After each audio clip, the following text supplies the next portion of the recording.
Hello everyone. Today we're going to be playing a demo that is, well, quite different from anything I'd play on the channel.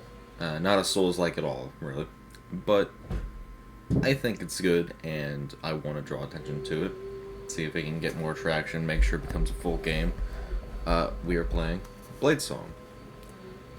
The thing I like about it is I've often really wanted to play games where you can be some sort of blacksmith, and well, you can't find many good games like that. There's one out now called Medieval Blacksmith, and that's definitely enjoyable, but I think progression is a bit hard and too arduous. Like, it takes a while for everything to be done, and the day and night cycle, it just it rushes me along a bit too fast, and it makes me constantly on edge. So it's not exactly what I would like. I would like to play a game about blacksmithing and be able to relax. And I think BladeSong does just that. Now, obviously, as you can see, I have played this a little bit already, but we're going to be starting from a completely new game. So, here we go.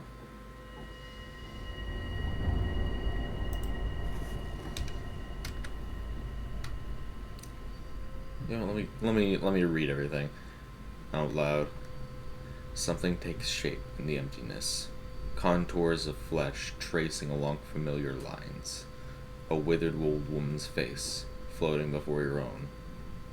When she speaks, she has the rasping voice of a raven. Who are you? A swordsmith? A survivor? A saint?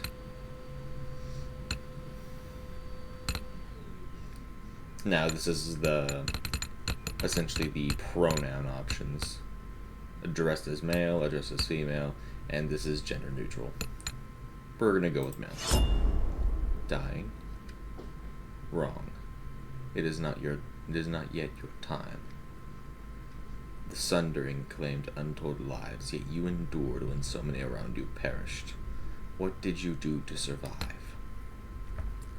Now here we get into the stuff that actually changes your playthrough. These give you bonuses to stats that you can use in the middle of certain dialogues. If any of you have played Baldur's Gate 3, which I might do a playthrough of on the channel, it's not really a Souls-like, but, you know, I'm not hard stuck to that rule. This is essentially like your charisma or your strength stats that you need to use in the middle of dialogue. And each one of these options gives you +3 to them. Now,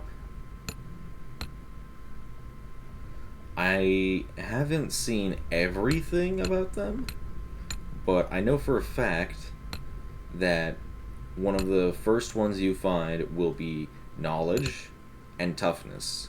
So, just to get the most mileage out of them for this video, we're going to do mercy. A cold hand touches your brow. Water cools your burning throat. You kept something through all your hardships. A keepsake from a better time. What is it?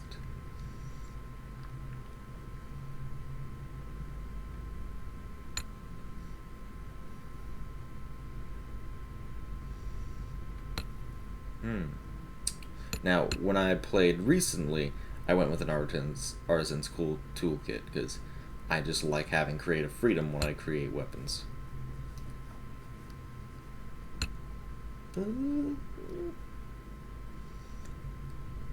Let's do rare old world spirits and to boost our progress. I want to make sure I show off as much as I can in this demo.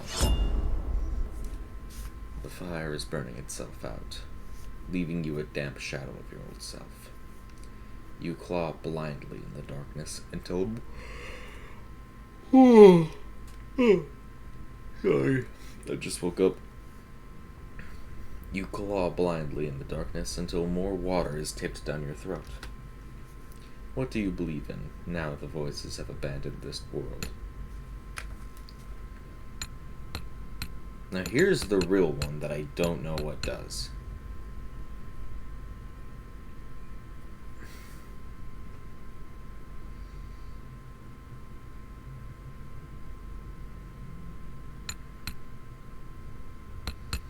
And I think we're gonna go with freedom.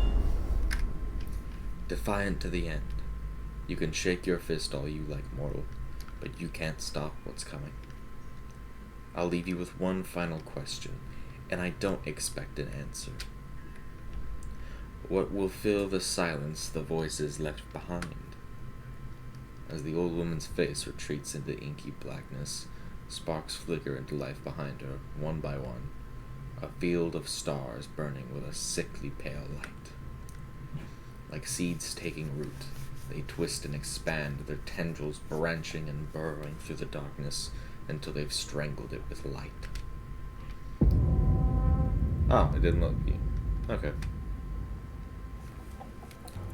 Your eyes flutter as you regain consciousness. You're faintly surprised to find yourself alive. Either death did not come for you, or when it did, it found you unyielding. Awaken. You sit up, gasping, sweat-drenched. Your fever has broken.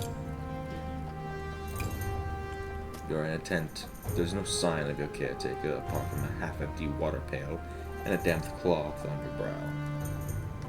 You peek out of the tent flap, squinting against the sunlight. Outside, as far as the eye can see, stretches a chaotic sprawl of tents and shelters. Lord. Churned mud and shallow graves. Most of your rations are gone. Your horse was already dying when the fever took you. Its body is nowhere to be seen. By now it's likely soup. You're on your own. A lifetime being thrown from one battle to another, watching your comrades cut down in their prime, whittled from a full company to a handful of shadows. You'd had enough. It was a long journey to Aaron Keep through dust and despair. Your last memories are of sliding from your dying horse, your numb legs tracking furrows in the mud as someone dragged you to shelter. But who? Outside the tent is a crude field forge.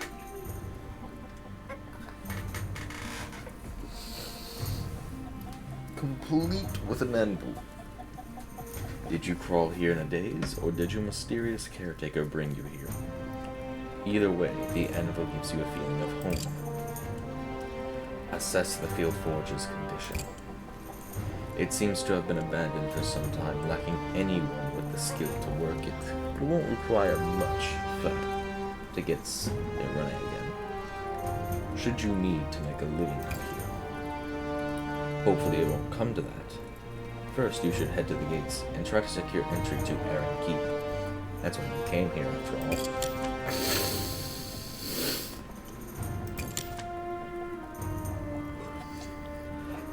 So now we're going to play through the tutorial.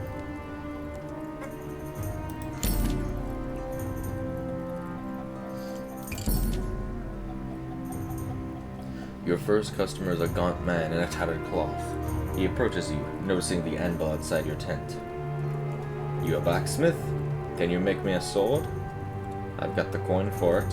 Just make sure it's good and long. I don't like my enemies to be in hugging distance, if you get my meaning. And here we are.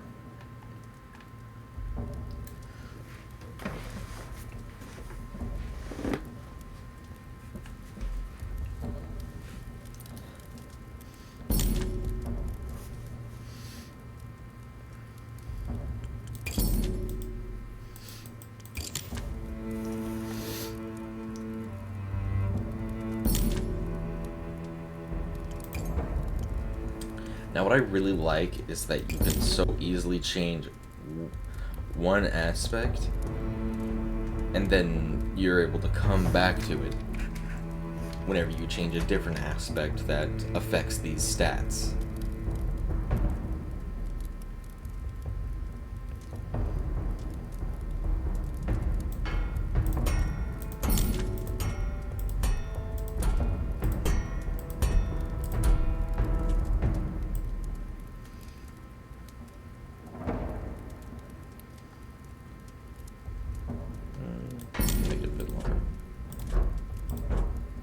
That's as far as we can go.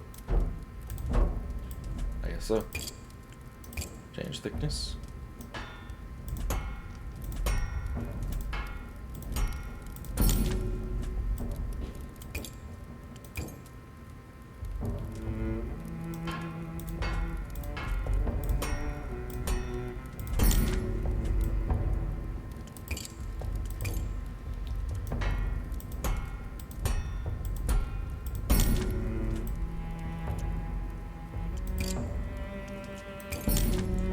And now this I also really like, the cross section. It lets you so easily tell like where on the blade the cross section looks like. And you can tell because it adapts as you get to thinner sections like the point. But generally, it just really helps with making sure that your blade is sharp in case you miss something, or if you make a different change and the blade's cross-section is affected.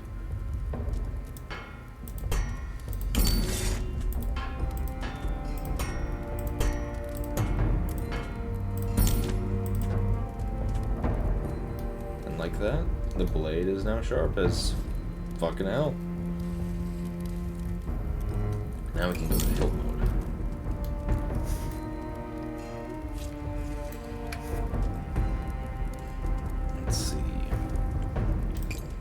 Which one do we want to put on this? What you think? What you think? See, these two would be standard. I don't know why we have this. I don't know why we have a Suba. Though I guess we could make something like, well, no, because we can't make a one-sided blade yet. So, let's just give him a standard one. But I do think with the amount of versatility we have in choices, it may really just be easy to make weapons that you've seen from media. And that's honestly what I love the most. I love being able to make stuff that I've seen before. Now, the big thing is that we have to make this two-handed. So what you really want to do is you want to get a thicker one at both sides like this, and then find one that connects to that and gets thinner at the bottom, like this.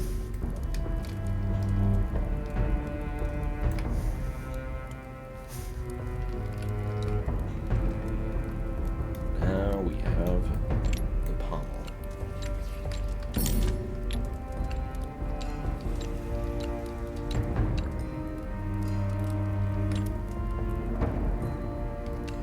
I think that looks good.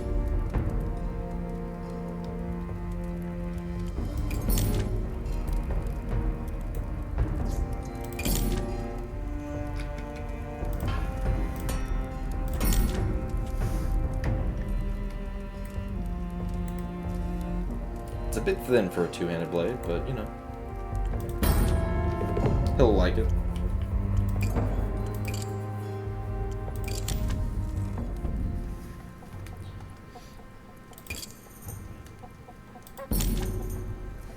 Word is already spreading around camp about the new smith. Your next customer is a wary-looking man.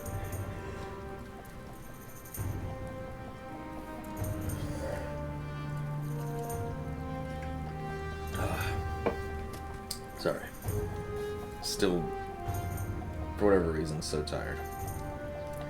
Your next customer is a wary-looking man with a bald plate, his hollow eyes darting back and forth. I heard you came down with a wasting fever. You're lucky to be alive, you are. Anyway, can you modify this sword for me? I scavenged it from the ruins, but it hasn't got enough of a point to it. I want something I can stab into a thief's belly if I need to. He hands you a sword with a sharp edge but a rounded tip. As you hold it up to the light, he leans forward, conspiratorially. I've only had this blade 3 days, and I felt people's jealous eyes upon it. If they come for it in the night, I want to be able to give him a short, sharp stab. Okay. Ah, nice. Is that a coin engraving? Some kind of addition? Now, I didn't play too far into the demo by myself, so I've seen some things, but I also haven't seen everything. And I really hope we can make a lot of nice adjustments.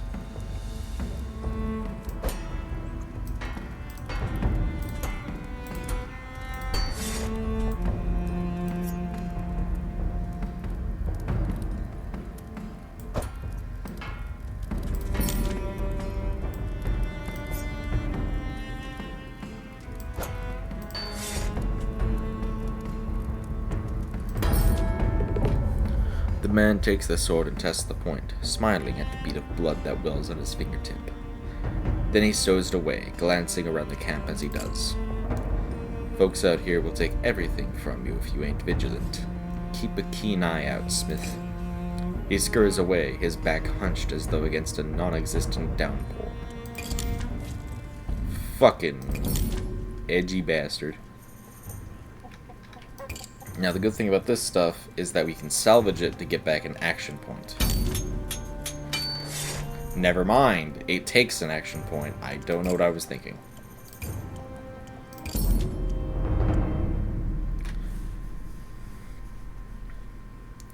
So yeah, now this shows what our takeaway was from everything. We had a balance of 0, got a day profit of all of our jobs of 55 coins. Every day we have to spend upkeep to keep everything running. We got to give 20 coins. So now we're down to 35. And I'm pretty sure that will stay the same essentially for the entire demo. But now we get to do stuff at the close of night. Like, you know, try to break our way into Aaron Keep.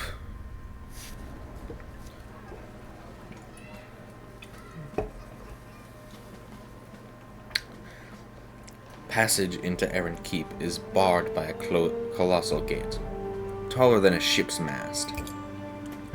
It was built to withstand enemy armies, but since the masked king's ascension, it mainly keeps out the desperate masses seeking his protection. Now, we didn't take the knowledge stat bonus from being a wanderer, so we can try to do this, but we have a good chance of failing. Examine the magical barrier. It's only visible in the half-light of dawn or when it pours with rain. A faint shimmer that rises from the walls and captures Aaron Keep in a vast dome. Failure. Its origins are shrouded in mystery, but the Masked King is somehow the key to its power. The barrier is why so many travel so far to camp outside these walls. This is the reason you came here, braving countless dangers.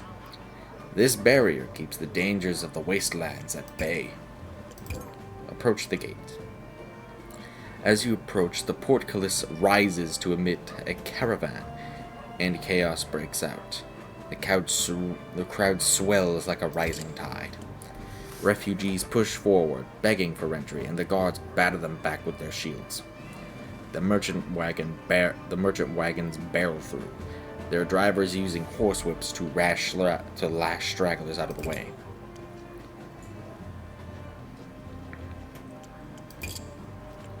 Call for the attention of the guard. Huh? What do you want? He gazes down at you like a fisherman disappointed with his catch. I want to enter the keep. You a citizen, or got yourself a worker's permit? No, I don't. Then get out of here, applicant, and stop wasting my time. Applicant. That's the euphemism the gods use to refer to the desperate hordes camping at their gate. It has a nicer ring, you suppose, than refugee. I have useful skills. I'm a blacksmith. Every applicant who comes here is begging is a doctor or a master glassmaker or a damned alchemist. You think I was born yesterday? If you're a smith, prove it. I can show you a sword I made. Then how am I supposed to know you're telling the truth? I've got a sword too. Doesn't make me a smith. Buzz off, little fly. Head back to your tent. You return to your tent, where your makeshift forge awaits. You're hardly at your best working with such limited materials, but it's all you have for the time being.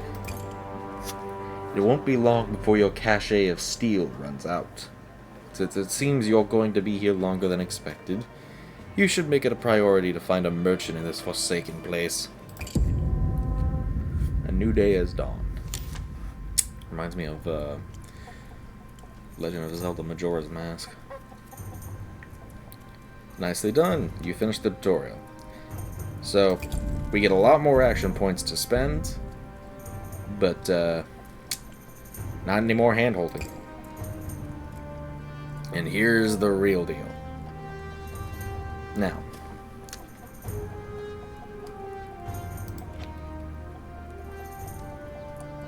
every single one of these is going to cost us action points and some of our steel. Except for the ones that cost us a single action point. All these are is fixing up damaged blades.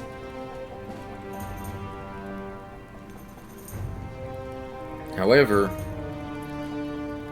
I think it's better to focus on doing jobs that will actually get you some sort of gain, because, well,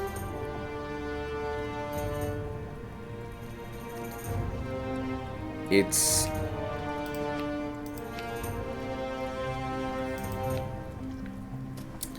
not exactly good to spend the early game doing stuff that won't net you much, because you'll still get XP and thalers, I think that's how you pronounce it, but you won't get as much as if you did a different one of these jobs. And at the same time, you can get extra bonuses on top of it, because, I mean, look, 80 XP, $15.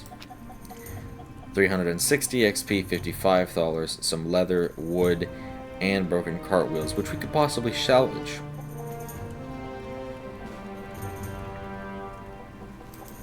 Or 540, 65, a leather boot, and heavy shackles, both of which we could probably salvage. And then obviously you have jobs that'll take up all 8 of your action points. Don't think those are a good idea to do either. I think the best thing you can do is try to do 2 of the 4 action point jobs. However, I don't think... yeah, this requires a book called Smith's Companion.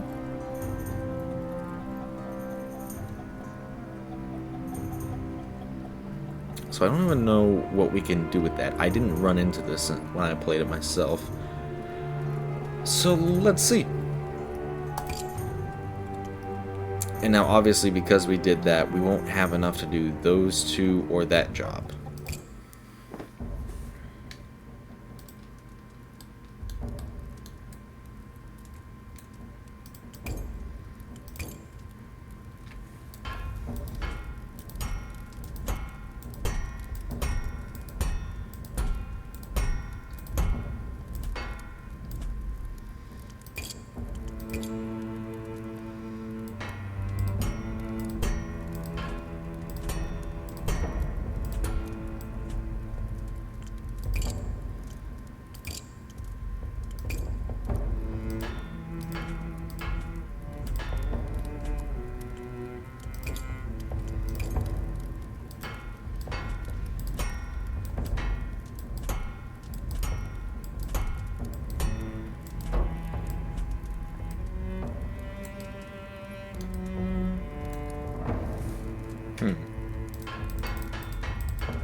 I suppose it'll still stab something, but damn. Looks like it's not going to be really all that pointy.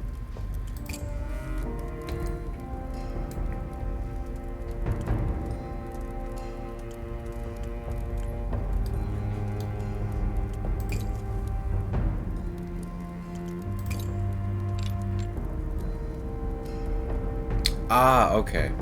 I see now. What it's saying is that it wants us to use items from the book Smith's Companion. So you can obviously do that quite easily because it's the only book you have, and you've got to put a pommel and a guard on there. I mean, I guess you don't necessarily have to put either of those on your weapon, but it's not exactly going to be effective if you don't. Now, this is meant to be one-handed. So, something like this. Super does look weird. Let's just do this. It's nice, simple. I like that.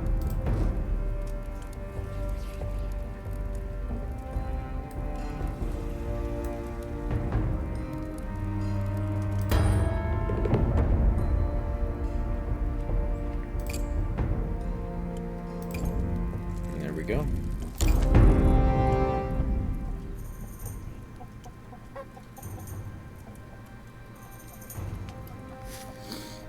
A minor sword part book teaching the following sword part designs.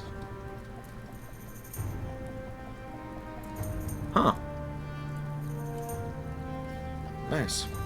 And we got a skill point. Now, the skill tree reminds me of something like Path of Exile, so I do like it.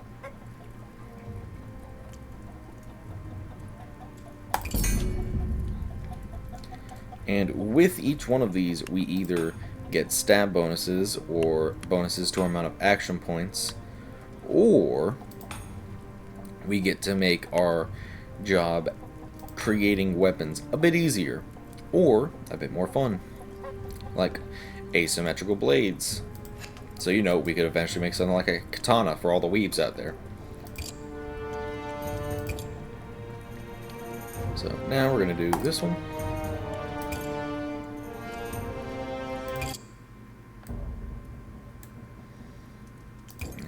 Let's see. Here we go. Where are end caps supposed to go?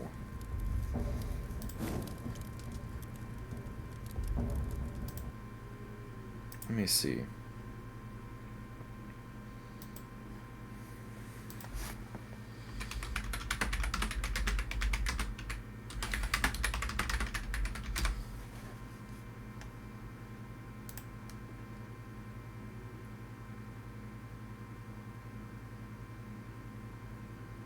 Because I've never heard of an end cap before.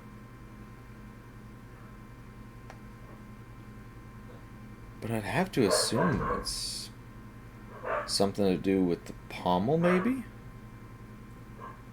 Huh. I guess let's just keep working on it and see what we can find.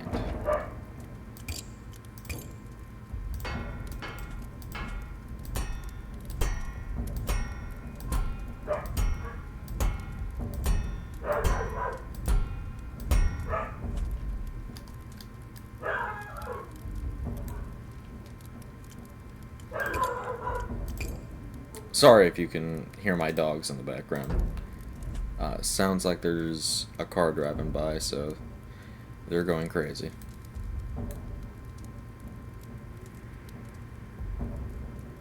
Oh, that's a loud one. Ah, garbage truck. That explains it.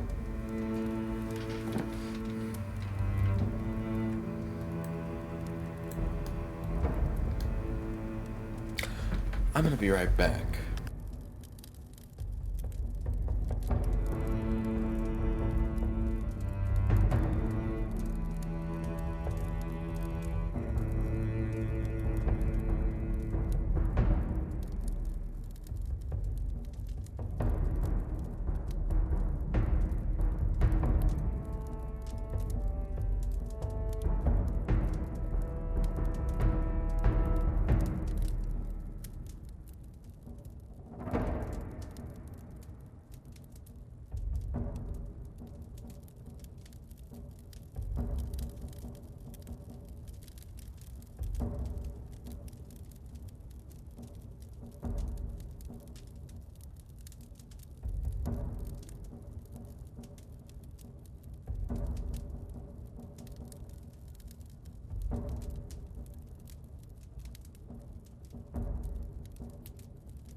Sorry about that, everyone.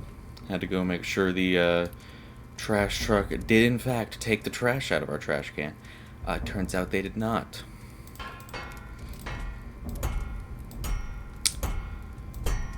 They haven't been doing that recently, so my mother's a bit pissed. Thankfully, my stepdad is not in the state, or he would probably be the one yelling at some poor person on the line who has nothing to do with this, but someone's definitely getting yelled at if a mother's pissed, so that's gonna be fun to hear.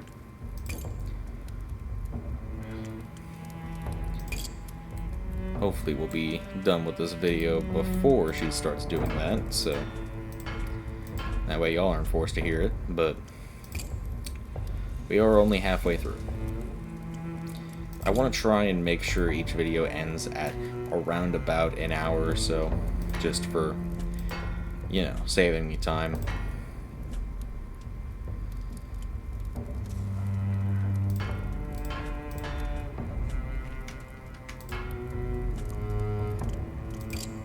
But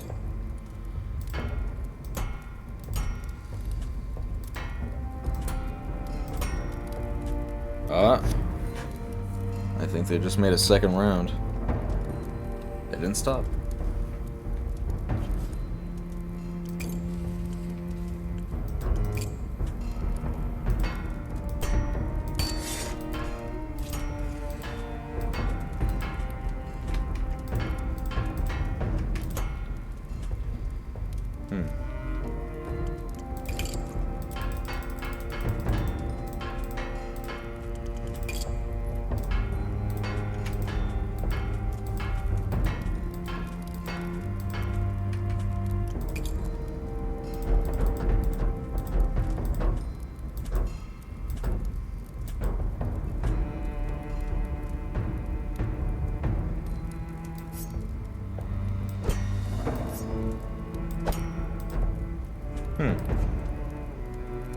Well, I guess now I gotta fold it.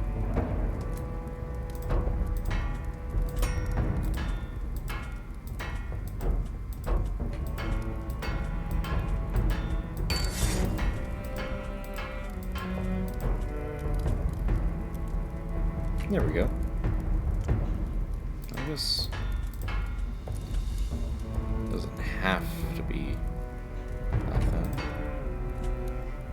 We'll do right about there, should be good. And now we can do this.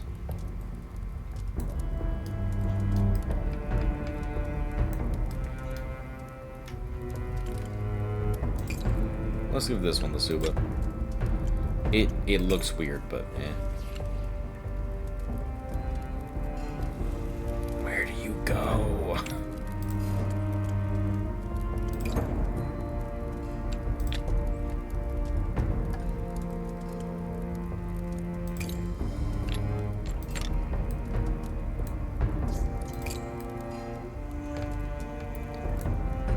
I guess we'll put it on the pommel.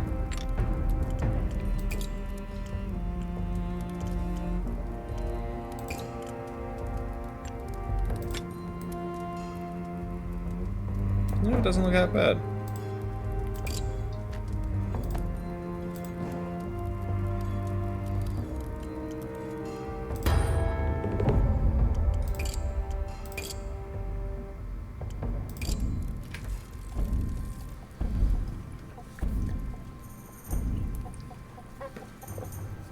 Alright, now we move on to the next day. We're out of action points, so nothing else we can do. We made a pretty penny that day. So you can obviously go back to the outer gate, but I don't think we can do anything yet, so it's better to just keep going to the next place you unlock each day.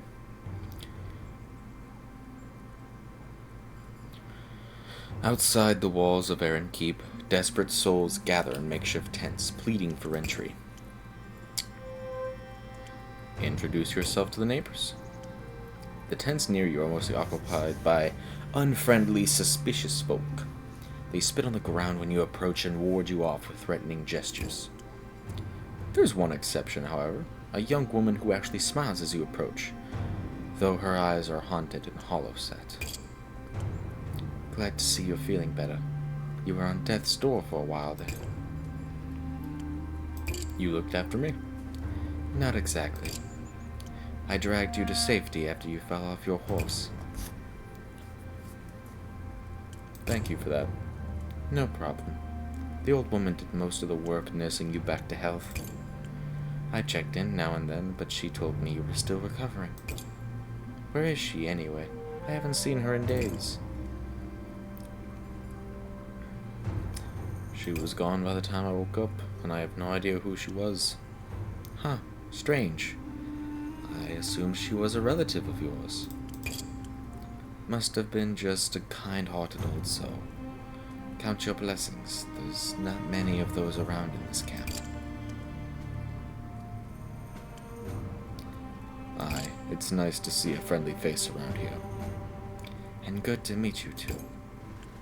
Name is Shev, short for Shivena. But only my mother calls me that. And she's been dead for 10 years. She's painfully thin and covered in grime, much like everyone else in the camp. She's the first person you've seen smile though. What do you imagine goes on in Aaron Keep? I'm starting to forget what civilization used to look like.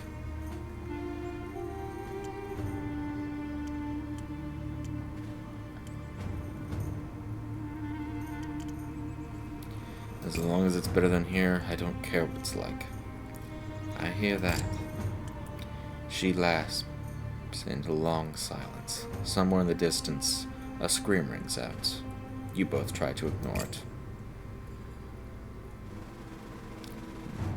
Do you know anyone selling materials I could use for my forge? I heard someone say that there's a scrap peddler in the Lost City selling all sorts of things. Be careful if you go to the Lost City, though. That place gives me the shivers. Say your goodbyes. Before you can leave, Shev grabs your arm. There's a wild desperation in her eyes. I've been stuck out here for weeks, and not everyone in camp is as friendly as you. Not sure how much longer I can last. Can you do me a favor? If you get into Aaron Keep before me, find a fellow named Lucas Bordiona. He's my uncle. If he knew I was out here, he'd help me. I'm sure of it. Of course, I'll let him know you're here. Thank you. She rubs her eyes. Look at me, getting my hopes up. Lucas Bordiona. Remember the name. Shev lifts her hand in farewell as you walk away from her tent. Her smile is as fragile as porcelain. Scavenge for food. The tragedy of the applicant's camp is indescribable. So is the smell. There are no sewers out here, and not everyone bothers to go to the outskirts to use the latrines. Tucked away from the squalor, you'll find a pocket where desperation hasn't completely taken hold. Children are playing in the mud. A few scrawny chickens peck at the ground, miraculously uneaten. As you pick your way through, wary eyes track your movement from tent flaps, some calling out to alert their neighbors to the presence of a newcomer. At the center of this little commune, you find a family crouched around a huge cooking pot, simmering with meats and scrounged vegetables. A little girl tosses a handful of wild herbs into the stew. Your mouth waters. Approach them. A father and mother, a gaggle of children, a grandmother with a face like an ancient apple, even a dog rolling on its back in the dirt, tongue wagging.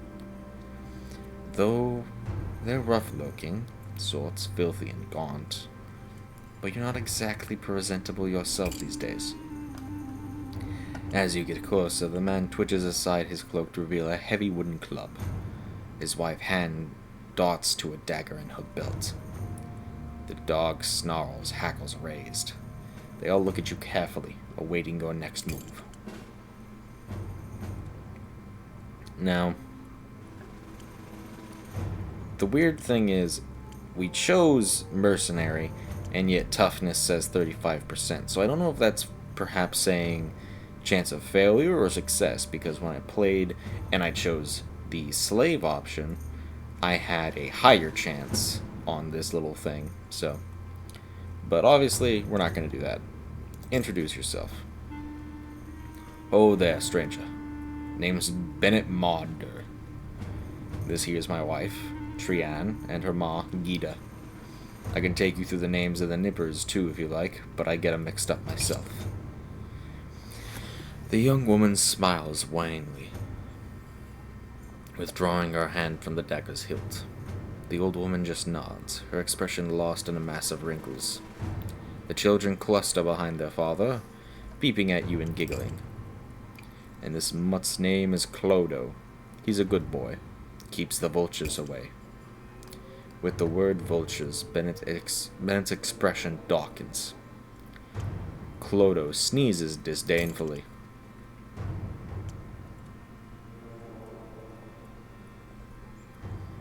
What's in the pot? Smells incredible.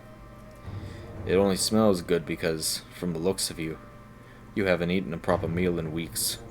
Come on, pull up a rock, grab a bowl.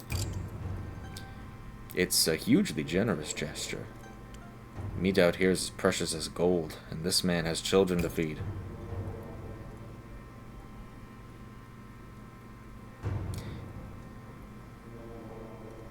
Sit down and join their meal.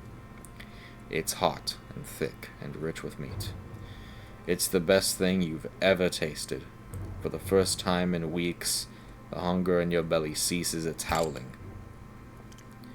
Where did you find all this food? You've seen those big merchant caravans that come trundling through camp every day. A box of rations fell off the back of one of those. That's some luck, ain't it? Let the matter lie. He gives you a theatrical wink. One of his children giggles and hugs his leg. How long have you been camping out here, Bennett? Almost 2 months now. Every day I beg the gods to let us through, but they're not interested in the likes of us. They offered us a trade, though. They'll take our nippers in and keep 'em safe, if Trianne and I go work ourselves to death in the mines. But who would look after old Gita, eh? I agree. Gita wouldn't survive out here alone. Aye, that's the truth of it. So we're stuck out here for the time being. Don't worry, though. We'll find a way to get ourselves past the gate. Pleasure to meet you, Bennett. I'll see you later. Away from the monitors, the atmosphere of the camp reasserts itself. Unfriendly glares, distant sobbing. You draw your coat close around yourself and hurry back to your tent. Return to your tent. You climb into your bedroll, enjoying the rare feeling of a full belly. You offer silent thanks to Bennett Maunder and his clan before sleep steals you away.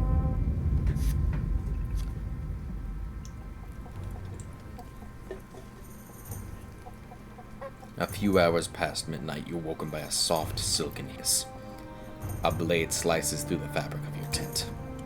The fabric falls away to reveal a pair of gleaming eyes, a crescent of yellow teeth, a gaunt figure with a knife in his hand. He steps carefully into your tent, apparently thinking you asleep. Behind him are the dim shapes of other men. Each night, you bury your tools and your coin in a new location. There's not much in the tent they can steal, but they don't look like the types who will be happy if they don't find anything worthwhile. Don't take one more step. The man freezes, his grin widening. Oh, awake is you? Might be easier this way. Hand over your coins, food, anything you got. His companions enter the tent behind him. 3 more men, all rail thin and desperate. The leader takes a menacing step closer. You picked the wrong tent. I make swords. You think I can't defend myself? The leader hesitates, but only for a moment. 4 against 1, Smith. Use your head.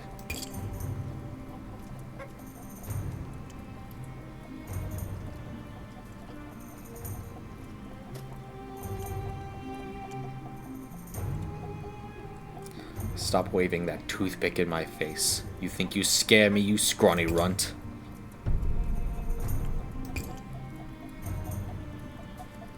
Ah, I failed that one, unfortunately. I actually succeeded that one in my playthrough by myself. The thief laughs, waving his dagger in your face. Try me, Smith. Doesn't matter how tough you are when you've got a knife in your guts.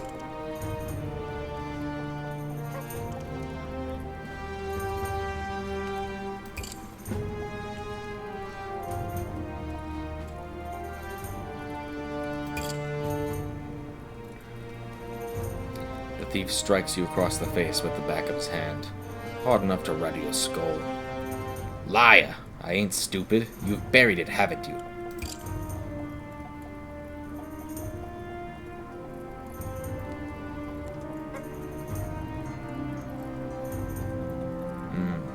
We could try diplomacy, but it looks like there's only a 30% chance of succeeding. Might have to admit we buried it all. Then again, I don't know where this goes, so... Wait, I can offer you something much more valuable. The thief pauses, eyeing you uncertainly. What do you mean?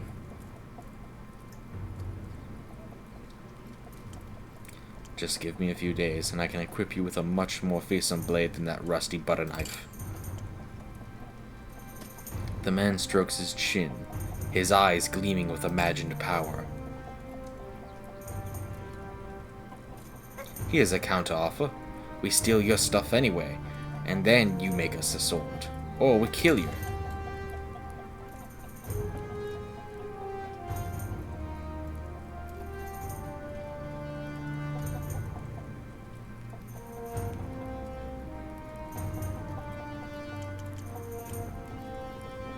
If you steal my stuff, I won't be able to help you. I need my tools and money for steel. Got it all figured out, don't you, Smith? Fine. Stop making me this blade, and if I'm not happy with it, I'll cut your throat from ear to ear.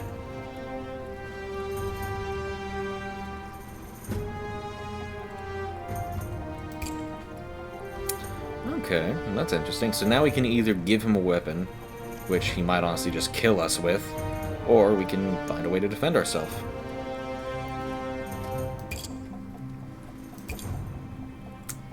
Alright then.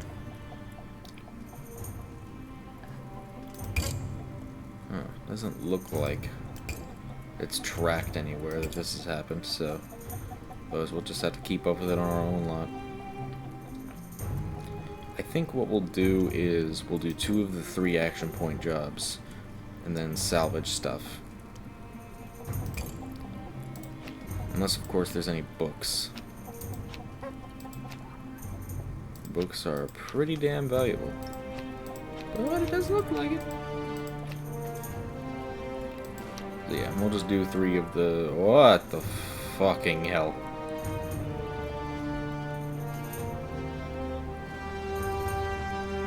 Do we even have that much leather? We do not. We do not at all. Fuck. Alright, yes, we'll do 1 of the 5. They don't even have black pigment. Alright.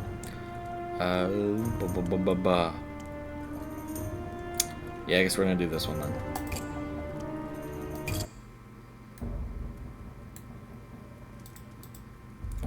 So, let's see. Wants a decent amount of length.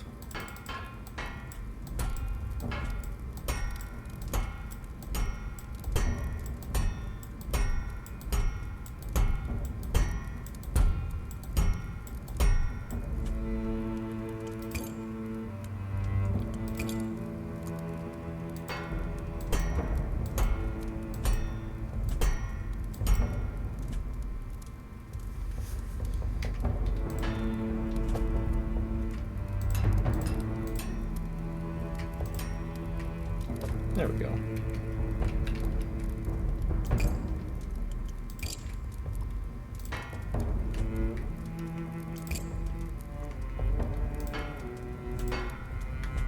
Oh shit, I was pressing caps lock.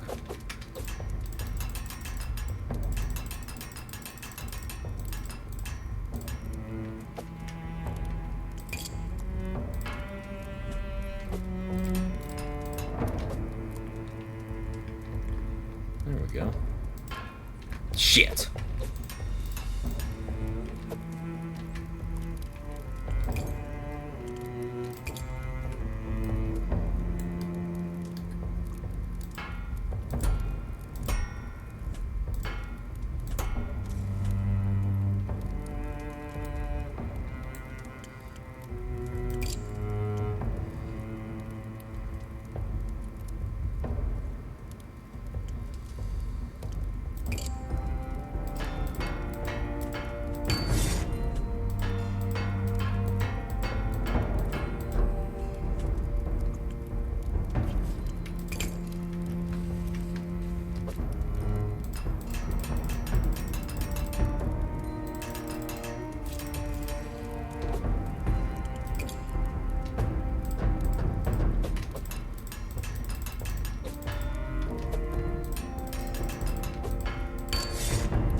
See.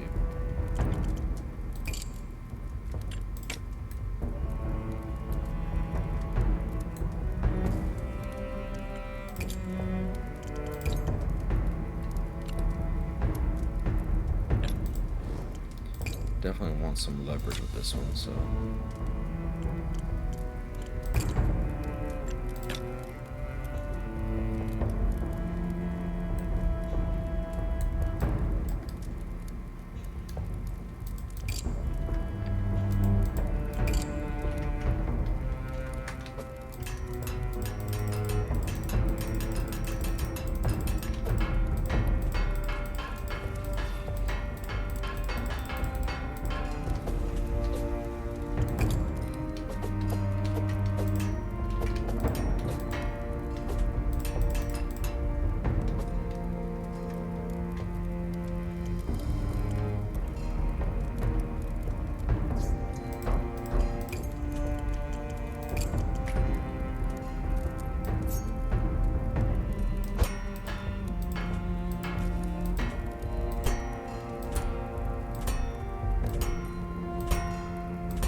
Sorry, I'm not able to do, like, very much commentary here. I'm honestly not the best at commentary, but I'm better when I have something I can easily talk about, and this is kind of just focus on making the blade not shit.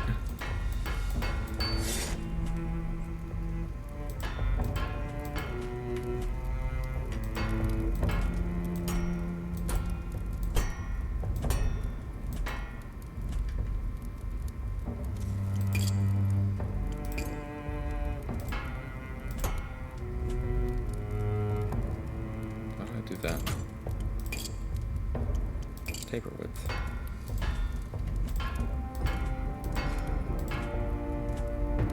There we go.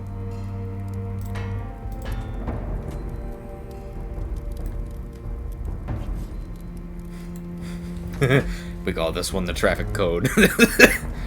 Oh shit.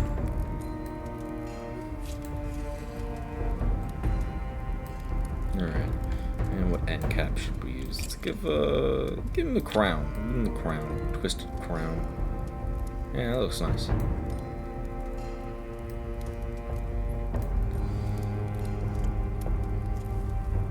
Fuck. Needs a regular point.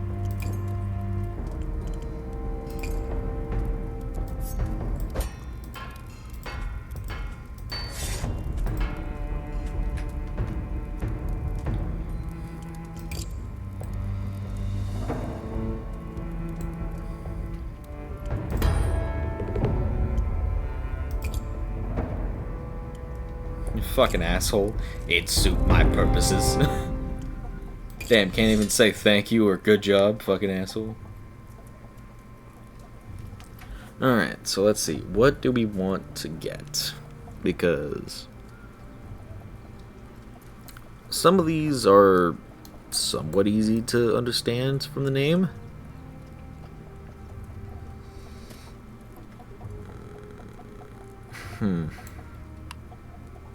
Let's do asymmetrical blades. So, you know, I can make a fucking katana.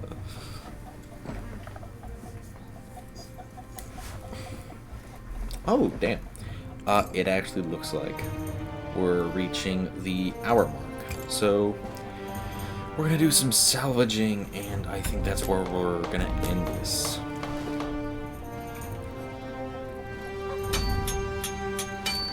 So.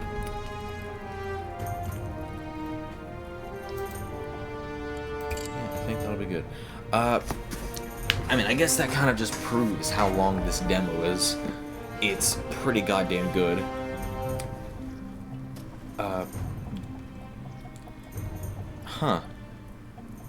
You know what? I don't think the full game is coming out anytime soon. Let me look at the store page.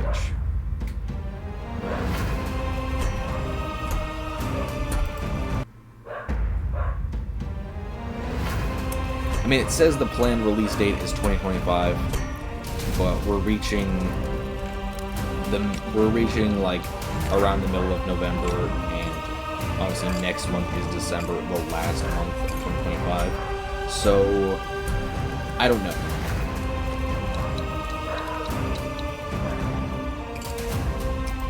But what I'll say is we will go ahead and sorry again about the dogs, they're freaking out.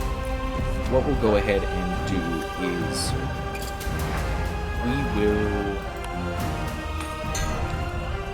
we'll do this in multiple parts.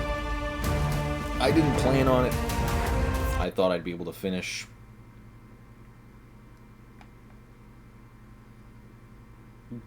the demo in a single video, but it doesn't look like it.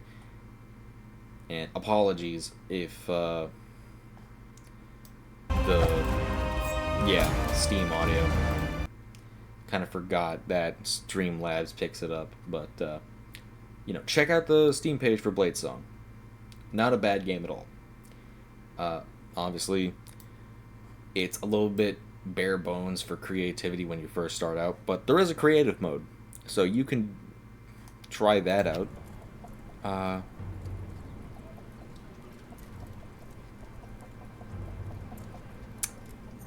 Well, shit.